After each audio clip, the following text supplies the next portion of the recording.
Hello and welcome to edumate.tv. I'm Chetan Sharma.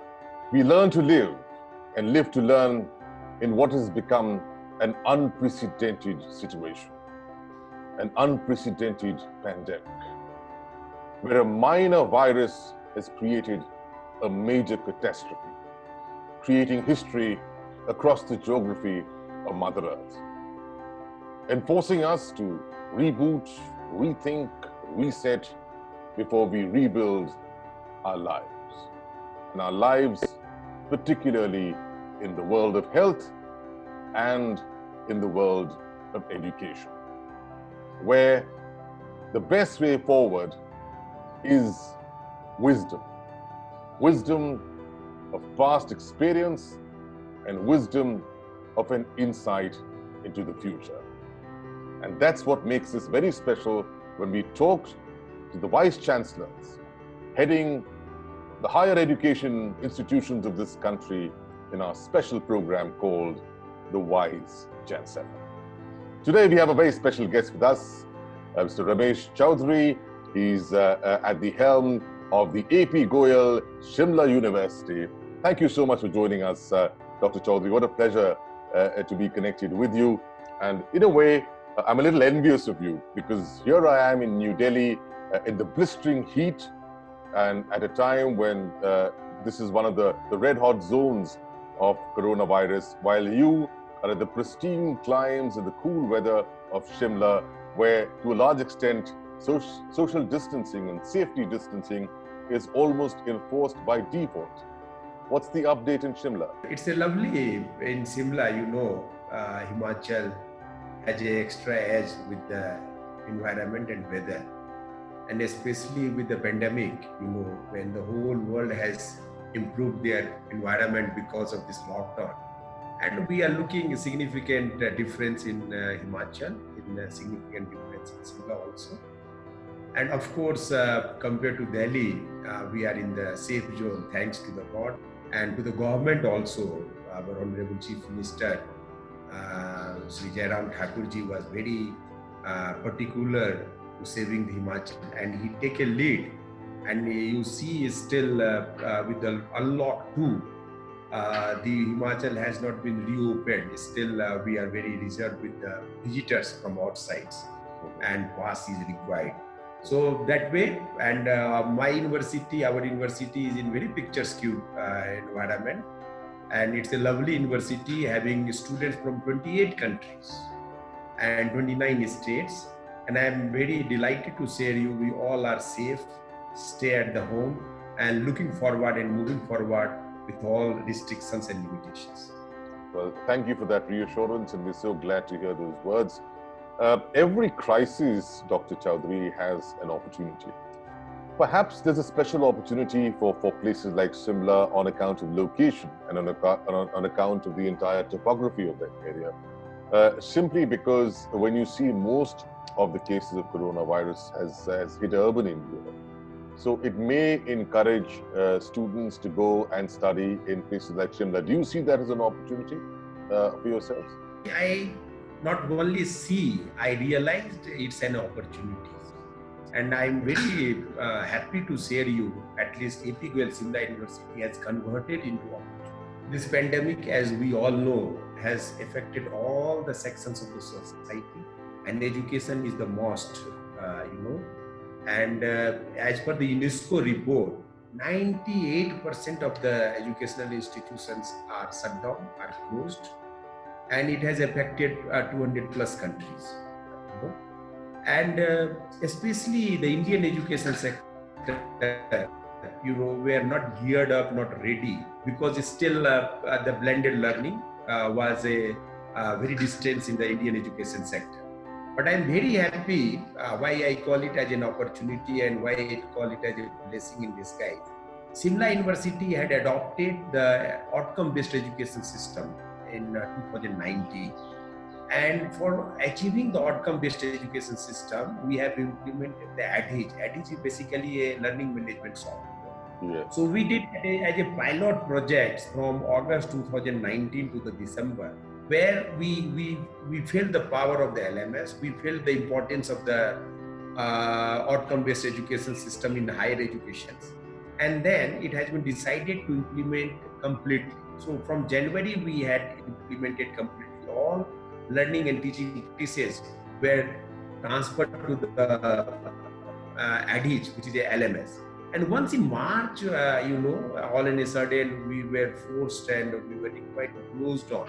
For a time being, it was a shocking for us, and as we were moving. But then we found that we are in the most comfortable positions. 80% of our learning and teaching practice is already online.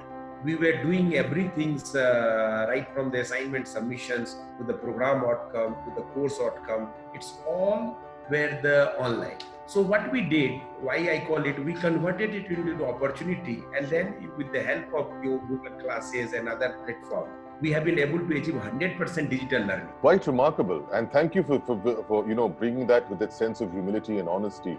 And what's important, Dr. Choudhary, is that they always say that life comes a full circle, and there'll always be situations where certain people are put at an advantage and others will not. This, of course, is the time when those who build institutions, taken the effort, taken the risk and the trouble to build them in areas which were not urban, should be and have prepared themselves on the online platform for distant education, should be the beneficiaries, and that's how things even out.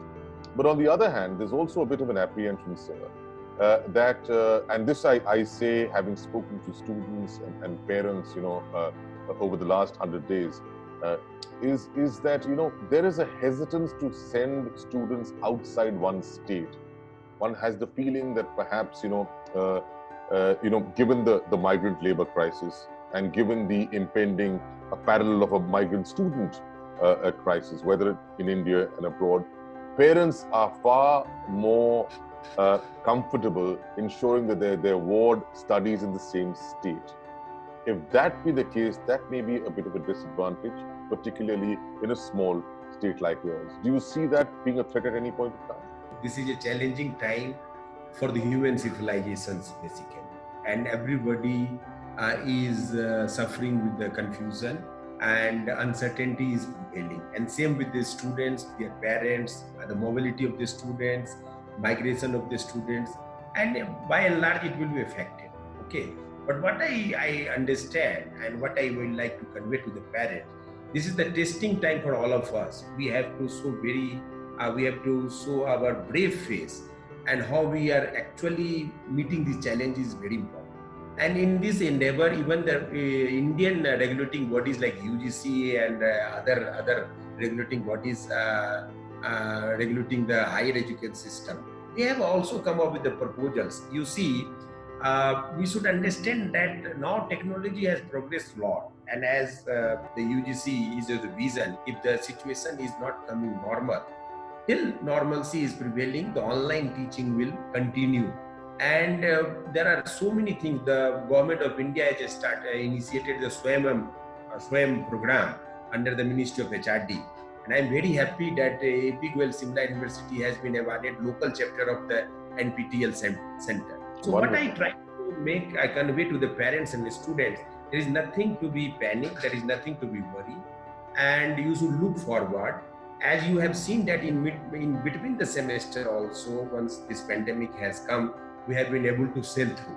And similarly, a normalcy will definitely come. The most important thing is that once it is a hard time, the characteristic which you show, the hard work which you show is going to pay you in coming time. So this is the time, shape yourself, and at the same time, your academics should not be affected, your learning and teaching should not be affected, and there are the ways through which the Indian higher education system has come up. They are giving an opportunity, so there is nothing to be worried. And in spite of all these things, we have a very encouraging response. Of course, the international students may be a little bit affected for this year. Yes, of course. But it's interesting that you say that, and it's interesting also that you said that you have 100% online education, which is quite brilliant, and I think inspiration for a lot of other institutes in this country. And I hope that this interview, when it reaches them, they will be inspired by what you say. But at a time when this country's biggest threat right now, the most dangerous threat to this country is not the outside, it's the inside, and it's the divide, the digital divide, because most of India is still not connected with digital infrastructure or devices.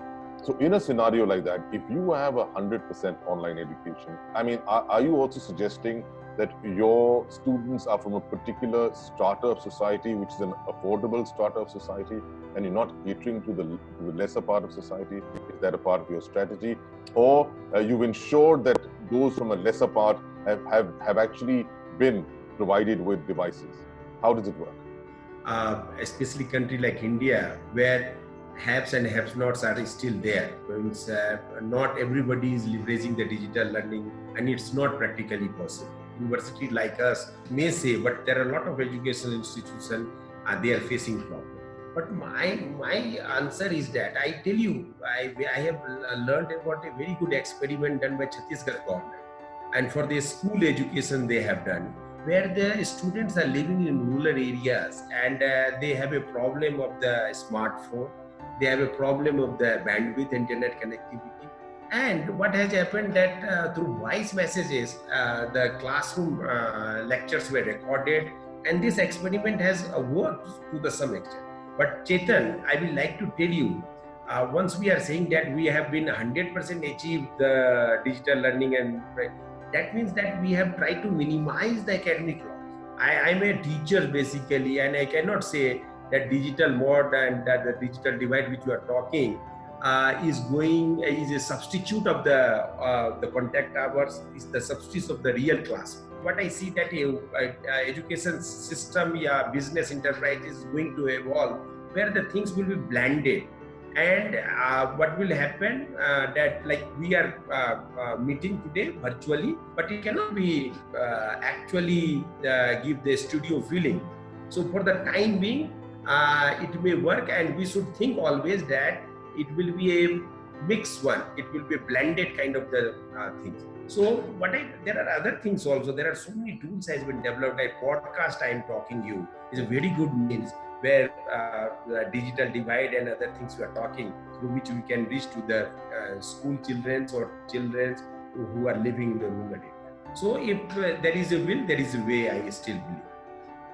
Absolutely, and that's very, very thoughtful of you when you say that. Now, talk us, you of course mentioned a lot of the blessings in disguise, but I'm sure there are challenges as well.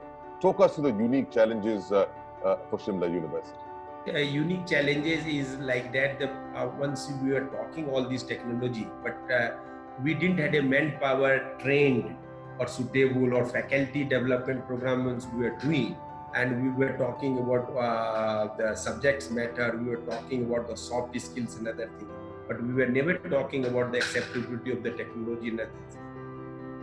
So this is a unique challenges for the education sector. Then another thing is that what I'm visualizing as educationist, it is the best optimized model for the education systems. I have come to know that a lot of education institutions were stuck with the viva voce kind of the examinations, the post-graduation examinations, and these were stuck because of the non-availability of the time and not possibility of the experts. Absolutely. So to overcome these challenges, Dr. Choudhary, what would be your advice to the various cross-sections, A to the students, B to the parents, and C to the teachers? My advice is that first thing is that we should overcome with the uncertainty. We always remember that after a night there is used to be a glorious morning. So the society is a little bit, I believe once you talk with the peers, they are confused, they are full of the uncertainty. We should overcome with all these things, because this is not the first time we are facing, the human civilization is facing such a problem, earlier also. So we require to stood very strong, and we require to be very positive, and we require to understand that this is an era of social distancing, but not emotional distancing. We always keep in touch with each other. I call this the PPP model, which is not public-private partnership, but it's being pragmatic, being positive, and being progressive. And thank you for ratifying that. Talk us through Dr. Choudhary. you've had an exemplary career. Talk us through about that career. What have been the high points? What have been the learning? SHIMLA University, we call it at where nature nurtures young mind. I would have been very happy to show the kind of environment we are. This is the most conducive place where you can study and evolve yourself as a professional person. This is very professional university, having a multidisciplinary courses. We are very innovative. We are one of the leading university of the world who has implemented outcome-based education systems, where end of the semester we are able to calculate the in a quantitative way the outcome of the learning and teaching practices in terms of the student satisfaction, in terms of the teachers' achievement, and so on. How lovely to know that. And talk us through Dr. Ramesh Choudhary. You've had a very interesting and exemplary personal career. And the reason I asked this to talk us through your career, the highlights and the learnings, simply because there are a lot of other academicians who aspire to become vice chancellors and as famous as you. As a academicians, means you have a very good publications, you have a very good illustrious resume, you might have it. But if you want to be claim yourself as a broad academician, if you think students at first, you are the true academicians, because once you are feeling yourself educationist, in your mind always students should come first, because they are coming with a very high hope to you. They are giving you an opportunity to shape their career. How the best you can do for your students? Maybe it's academics, maybe it's a personal growth, maybe it's a personal taking care, maybe connectivity to the parents. You always think that you are made for the students. Your business is a students, so you should always think towards your students, how you can give the best to your students. Broadly, what you're saying is that the focus has to be on the subject of education and on teaching and on learning while you're teaching and teaching while you're learning, because once that symbiotic relationship develops, I mean, everything else is a byproduct and excellence is bound to happen. Because you remember, we are from a country of India where the value of Guru is bigger than God. Guru Gobind dono khare ka ko lagu paye, Baliari or Guru ko jisne Gobind ko bataya. You should always keep the piousness of these professions. You always understand and realize the kind of belief system of the parents and the students of the teacher. It sounds very good. It sounds very noble, and all of us enjoy when we hear these things in the field of education. But we cannot distance ourselves from the fact that education is also a business. And now, as a business, as a commercial enterprise, education is challenged, particularly at a time when the reports have come in, parents are not willing to pay fees for their children. They feel that enough education is not being imparted. Institutions should not be charging them the monies. On the other hand, the institutions say that they've got to pay their salaries. So there's a bit of a log jam on that. Would you like to throw your inputs on that? Chetan, you are right. The things has been changed. We are living in a different world. But still, teaching is a very novel profession. It is not money oriented the way it has been projected recently with the private education system. And of course, every relationship has a give and take. You are not working just for your payment or just for the salary which you are drawing. You are working for the benefit of the students. And there are other professions where this kind of the sentiment and emotions are not there. Again, this is some irresponsible statement has been made. You have to understand the irony of the education sector. You cannot say that you won't take anyone. Recently, the High Court of the Punjab has given. This was, I believe, a sentimental or emotional statement has been issued, and that has created a confusion. The private educational institutions are not given any funding, any support by anybody. Even the packages which has been government has announced, it is not no way it is benefiting to the educational sector. And then you are expecting that educational institutions should fulfill its commitment. Where? So we have to understand, and it should be win-win situations Absolutely.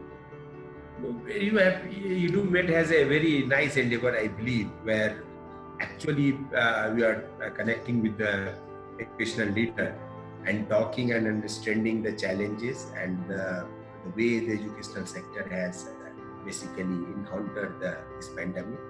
And then you are trying to understand the vision plan. So I must congratulate Chetan and EduMate, and I wish you very good luck.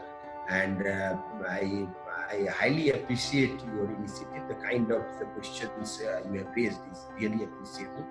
And I believe that these kind of the brainstorming sessions, these kind of the discussions will definitely give a better shape to the education sector in this hard time.